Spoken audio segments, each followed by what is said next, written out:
Dr. J, welcome to AI Cyber Magazine. Thank you so much. I'm so excited. Thank you. Yeah, and like we said before, I mean, the camera started rolling. This has been a long time coming, so I'm really excited that we're getting to chat finally. But just for the executive that gets to stumble into this conversation on social media right now, I'd like you to give them one reason why they should stick around and watch us chat.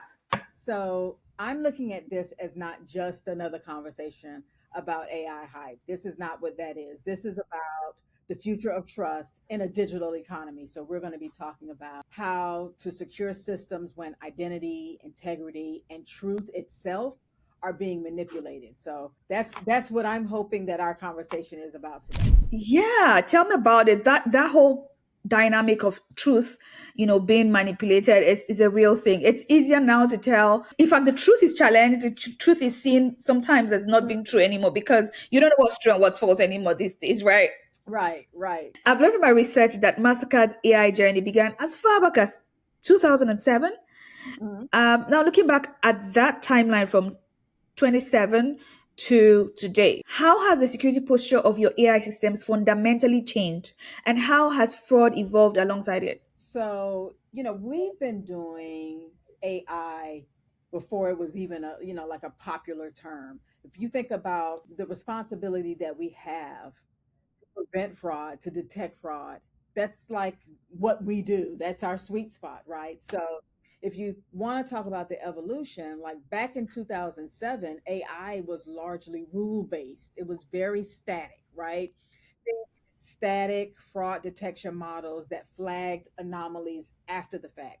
Well, today, our systems are very adaptive. They're predictive, they're deeply integrated into real time decisionings. And so that's where we've moved from a perimeter defense to continuous contextual verification. And I think that's the important part to highlight. It's the continuous contextual verification because it's powered by billions of data points. Before we had a small number, AI has now given us many more, exponentially a larger number. I said a small number, but actually it wasn't small. It wasn't small for that time. But now we're powered by billions of data points. So fraud has evolved too. We've gone from card present skimming to synthetic identities, account takeovers, and AI driven scams. So our posture continues to evolve, embedding security into like every layer of the transaction lifecycle. And so every piece and step along the way, we've got more and more security, and that security is continuing to evolve. I love that. I also found the quote on LinkedIn that was attributed to you from the Mastercard FinTech event in Barcelona. I'm going to have to read that so I don't miss anything.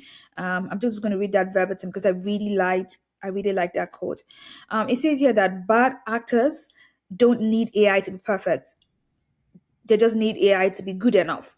And our Mhm. systems, on the other hand, need to be smart, adaptive, and ready to catch threats we haven't even imagined yet. That blew my mind. But I want us to talk about, practically speaking, how do builders and defenders achieve this when the enemy only needs to be good enough? So attackers only need one gap, but defenders need what we're thinking of as systemic resilience. So that means layered defenses. I'm talking about anomaly detection and adversarial simulations. And that goes a little bit further than pen testing. Builders are going to have to assume compromise. So that's our whole zero trust paradigm and mindset, and they're going to have to design for rapid recovery. Zero trust principles, immutable logs, kill switch capabilities. Defenders are going to need a technology and telemetry rich ecosystem where signals from billions of transactions feed models that are going to adapt in real time. So this is chess, not checkers. This game is never going to end. But let me do it like the Genesis do it. Clock it. Yes,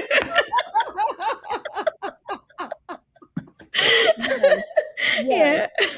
Awesome. So I also know that MasterCard is, oh, I think, because you know better than me, that MasterCard is rolling out the agentic pay acceptance framework and AP2 protocol to facilitate autonomous transactions. I wanted to tell us more about that. So AP2 is a backbone for autonomous commerce. So it will enable AI agents to transact securely without human intervention. So this will be using cryptographic proofs and policy-based controls. Now the the agentic pay framework, acceptance framework, agentic pay acceptance framework, that ensures merchants can trust agent-driven payments while maintaining compliance and auditability. So think of it as a trust fabric for machine to machine payments, where every agent is verified, every transaction is logged, and every anomaly triggers an automated response. So this framework anticipates the future where billions of microtransactions are happening between autonomous systems.